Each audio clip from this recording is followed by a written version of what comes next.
Halo pemirsa, jangan lupa subscribe YouTube channel official iNews dan nyalakan loncengnya.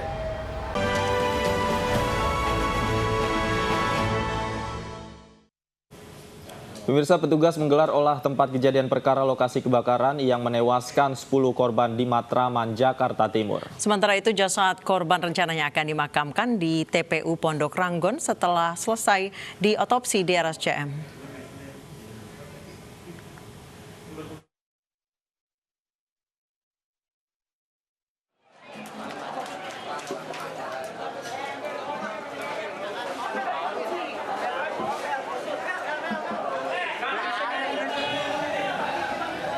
Petugas melakukan olah TKP di lokasi kebakaran yang menelan 10 korban jiwa di Matraman, Jakarta Timur.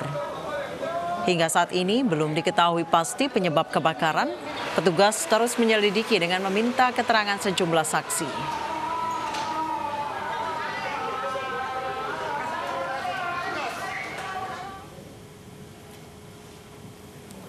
Posisi kontrakan berada di ujung gang buntu hingga menyulitkan proses evakuasi. Korban meninggal akibat tak bisa menyelamatkan diri karena saat peristiwa terjadi, seluruh korban sedang tertidur pulas.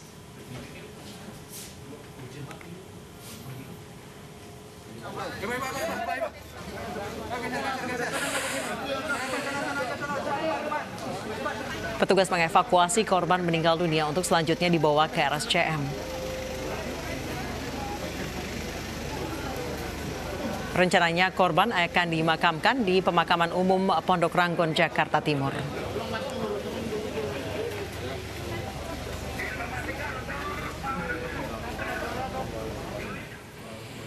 Dan pemirsa, berikutnya kita dengarkan kesaksian salah seorang korban yang selamat dari kebakaran di Matraman. Korban merupakan satu dari 5 penghuni kontrakan yang selamat.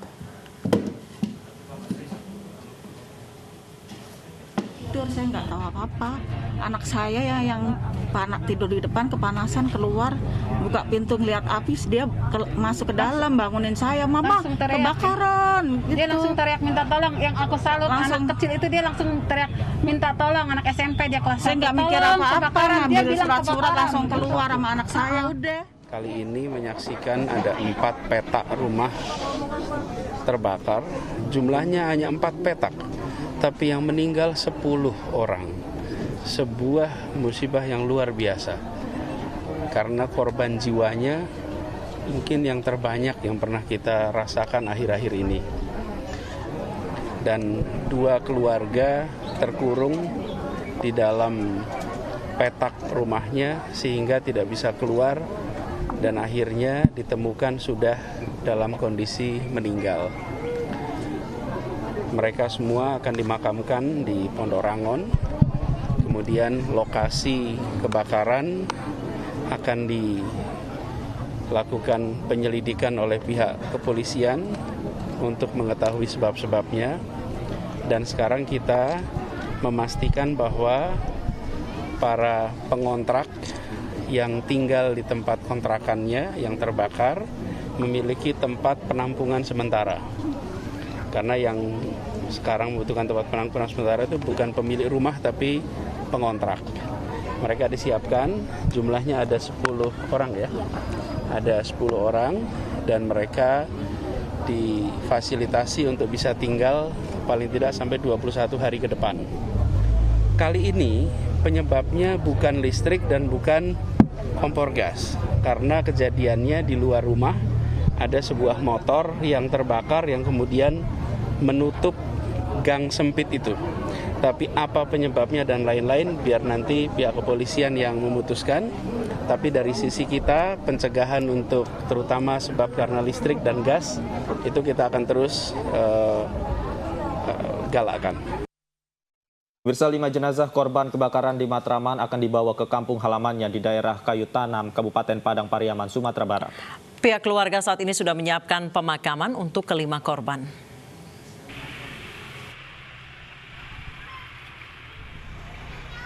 5 dari 10 korban kebakaran di Matraman, Jakarta berasal dari Sumatera Barat. Kelima korban yang satu keluarga ini akan dimakamkan di kampung halamannya di daerah Kayu Tanam, Kabupaten Padang Pariaman, Sumatera Barat. Pihak keluarga korban sudah menyiapkan pemakaman ke-5 korban. Nah, kalau kuburan udah dijadikan, persiapannya tuh tunggu dari situ, kabar dari situ. Rencana mau bawa Mau dibawa di kampung ya. Keluarga juga tidak pernah menyangka kelima korban yang merupakan suami istri dan 3 anak ini meninggal tragis di dalam rumah. Dari Padang Pariaman, Sumatera Barat, Eka Gus Priyadi, iNews melaporkan. Pemirsa, 10 orang meninggal dunia dalam kebakaran di Matraman, Jakarta Timur, dan bagaimana kronologi kejadian tersebut dan apa yang harus dilakukan jika terjadi kebakaran di pemukiman padat penduduk. Sudah bergabung bersama kami korban kebakaran yang selamat, Fanny Yulian, dan pakar teknik keselamatan kebakaran UI, Yulianto Sulistyo Nugroho. Saya ke Ibu Fanny Yulian terlebih dahulu. Selamat sore, Ibu. Ya, selamat sore. Ibu, kami sebelumnya turut prihatin, turut berduka atas tetangga Anda yang menjadi korban dan rumah Anda yang terbakar dini hari tadi. Ibu Yuli, bisa Anda ceritakan seperti apa awal kejadian? Dan itu terjadinya dini hari ya, Ibu ya? Iya, jam 4 pagi, Bu. Seperti apa ketika itu? 15 pagi. Seperti biasa ya, saya pagi bangun jam 4 untuk mempersiapkan suami saya kan mau kerja. Biasanya jam 4 pagi saya bangun. Saya tunggu dulu nih, kata saya ntar dulu deh gitu. Mau masak nasi gitu, Bu, jam 4 gitu. Kata saya masih ngantuk gitu. Gak lama saya tidur 15 menit tuh. Saya agak pules lah tidur 15 menit itu. Pas banget jam 4 lewat 15 menit.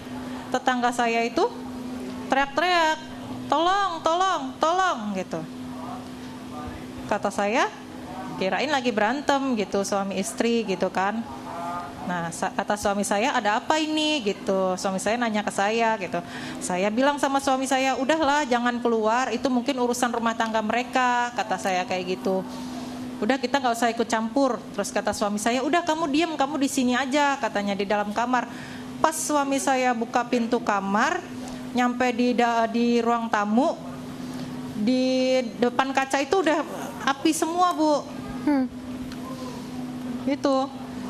Iya. Ibu Yuli, Anda mengetahui asal api dari petak yang sebelah mana?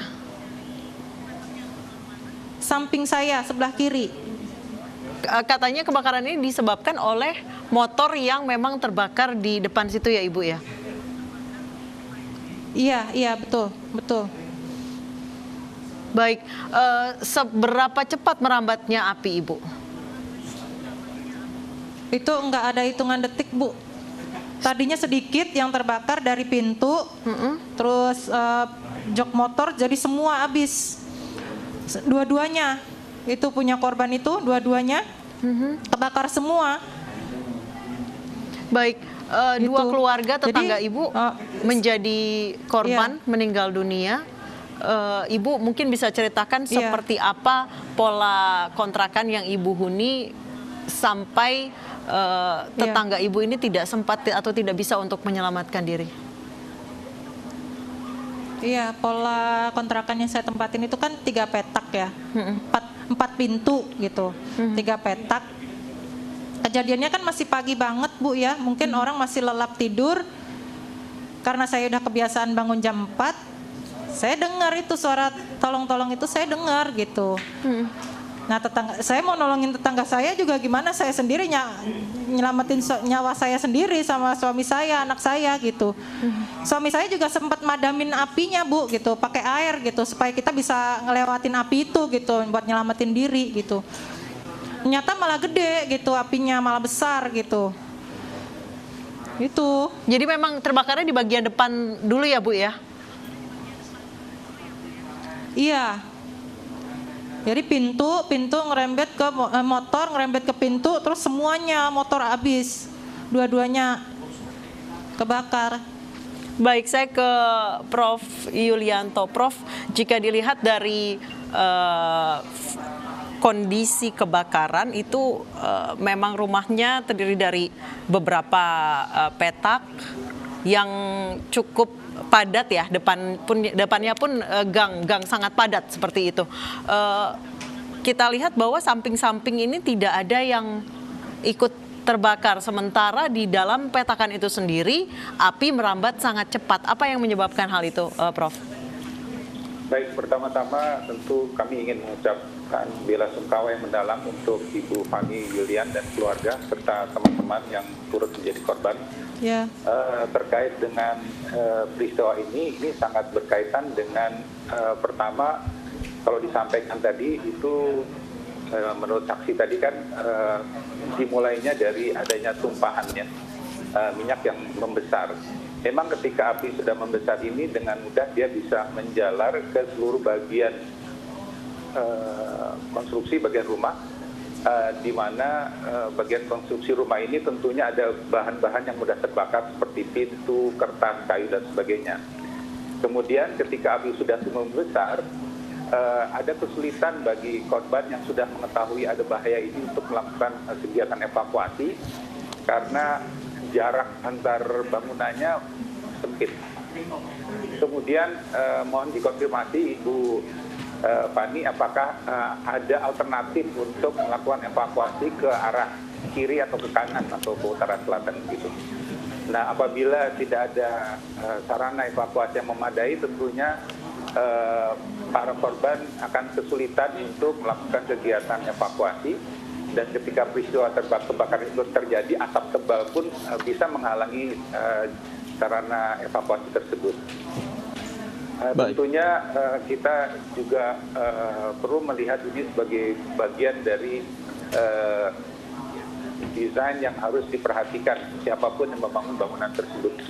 Baik, saya langsung kembali ke Ibu Yulian. Apakah memang akses jalan di depan rumah Ibu itu hanya satu-satunya yang tertutup api, ataukah ada akses jalan lain yang bisa digunakan, Bu? Ya itu satu aja, Pak. Saya aja ngelewatin api, Pak. Api saya tabrak aja itu. Hanya orang kanan satu ya? kiri itu semua api, Pak. Apinya udah ngejilat-jilat. Iya. Baik, Ibu. Satu aja. Ibu Yuli, Jadi seberapa lebar gang di depan rumah Anda? Itu bisa untuk naruh 2 motor aja pokoknya. Nggak tahu deh berapa meternya. Baik, cukup sempit ya Ibu ya? Iya. Baik, saya kembali ke Prof. Yulianto. Prof. Yulianto, untuk kebakaran di rumah padat penduduk sejauh ini, apakah Dinas Pemadam Kebakaran di Jakarta ataupun di Indonesia secara keseluruhan bisa menjangkau untuk gang-gang sempit seperti itu yang memang penanganannya cukup sulit? Ya. Baik, suatu sistem proteksi kebakaran secara umum ada 5 fitur. Pertama, tadi sarana penyelamatan jiwa harus tersedia. Kemudian dari sisi materialnya, bahan bangunannya juga harus tahan api. Ketiga, memang perlu ada sarana pemadaman reaksi cepat. Kemudian ada manajemen keselamatan kebakaran lingkungan. Saya yakin pemerintah DKI Jakarta melalui pemadam kebakaran sudah membentuk balakar-balakar yang membantu untuk mempercepat respon. Kalau kita ketahui lokasi daripada kebakaran ini cukup dekat dengan suku dinas pemadam kebakaran Jakarta Timur. Dengan demikian reaksinya pun telah berlangsung dengan cepat. Memang barangkali situasi di lingkungan yang padat inilah yang mempersulit akses bagi baik korban maupun petugas untuk melaksanakan tugas dengan cepat. Baik, Profesor, jika kita berkaca pada kejadian ini, skenario evakuasi seperti apa yang bisa dilakukan oleh penghuni rumah jika memang menghadapi keadaan seperti ini, aksesnya hanya satu jalan, kemudian sempit, seperti apa yang bisa dilakukan?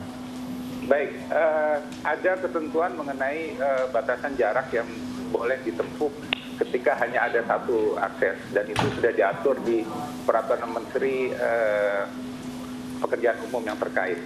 Kemudian terkait dengan jarak, itu juga sudah ada ketentuan jarak antar bangunan, terutama dengan rumah yang berhadapan.